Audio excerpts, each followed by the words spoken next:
After 120 years of leading the people of Israel through deserts, wars, and miracles, Moses climbed Mount Nebo.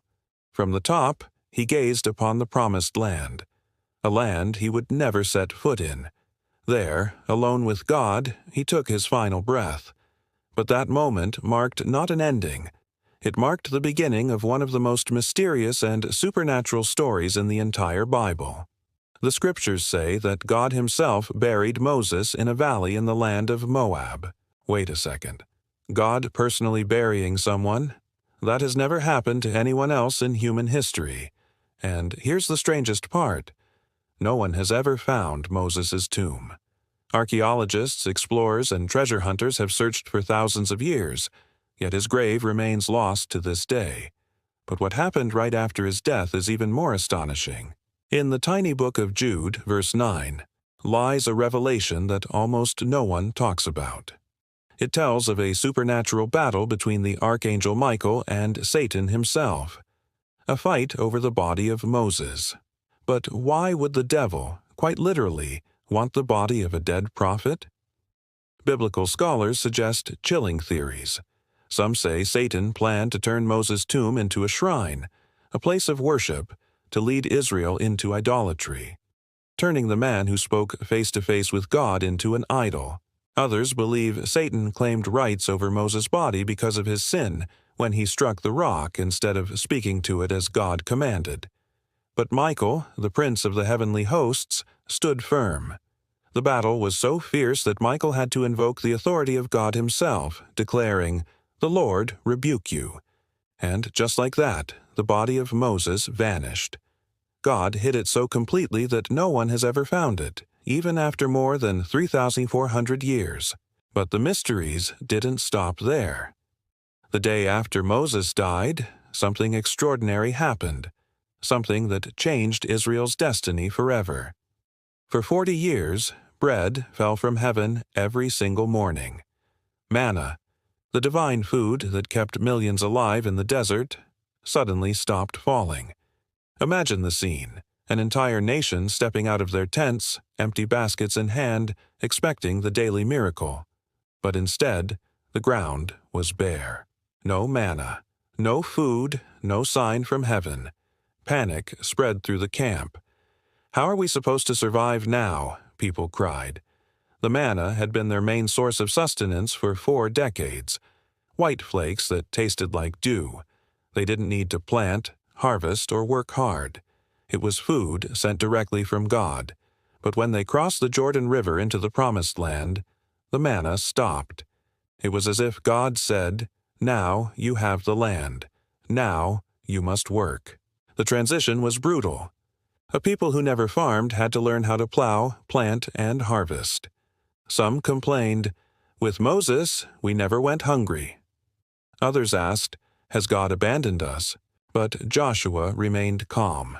He reminded them, the time of daily miracles had ended. Now it was time to trust God through effort. And when they finally reaped their first harvest, they discovered the land truly flowed with milk and honey. The wheat was richer, the fruit sweeter, the olives heavier with oil. It was as if the earth itself made up for 40 years of waiting. The last jar of manna was kept in the Ark of the Covenant, a holy reminder that once heaven had fed the earth. The end of manna wasn't abandonment. It was a lesson that sometimes the end of a miracle marks the beginning of maturity. But something even deeper changed after Moses' death. God stopped speaking directly to his people. For 40 years, Israel had enjoyed a divine hotline through Moses. When the people had doubts, Moses climbed the mountain and came back with answers. When crises arose, he entered the tent of meeting and returned with divine solutions. It was like having a direct phone call with heaven. But the moment Moses died, that connection was gone. Joshua, his successor, didn't receive messages the same way. The people panicked. Who will speak with God for us now? So a new system was introduced. The Urim and Thummim, 2 mysterious stones carried by the high priest. When consulted, they offered simple yes or no answers to questions. Imagine the shift. from direct, detailed conversations with God to cryptic answers through sacred stones. It was like going from a smartphone to smoke signals. Over time, prophets began to emerge as a new form of divine communication, through dreams, visions, and riddles.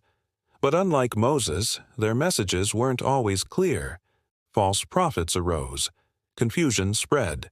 The people had to develop discernment, to test every message, to cling to the written law, and to seek God personally.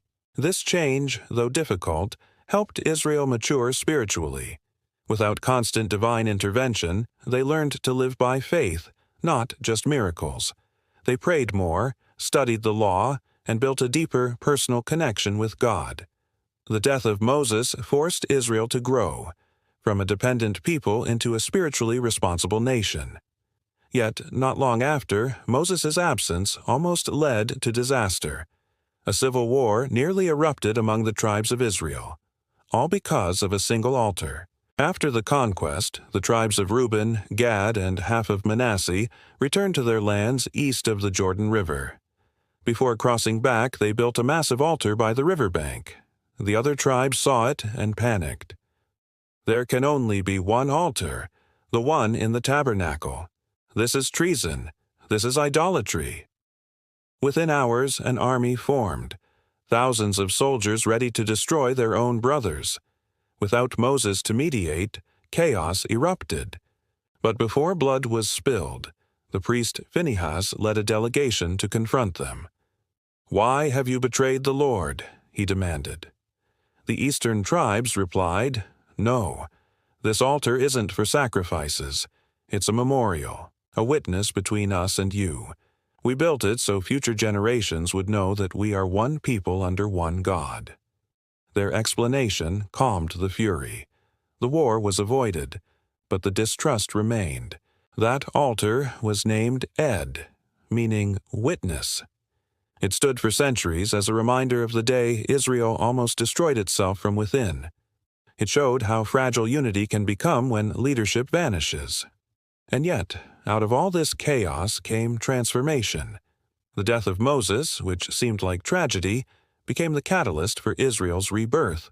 For 40 years, they had wandered as homeless nomads, guided by miracles and a single leader.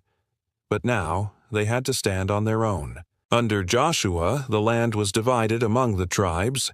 Each family received its own territory, its own responsibility. The people who once lived in tents began to build stone houses. Nomads became farmers. Wanderers became citizens. The law of Moses evolved from divine commandments into the constitution of a nation. Local judges were appointed, councils of elders were formed.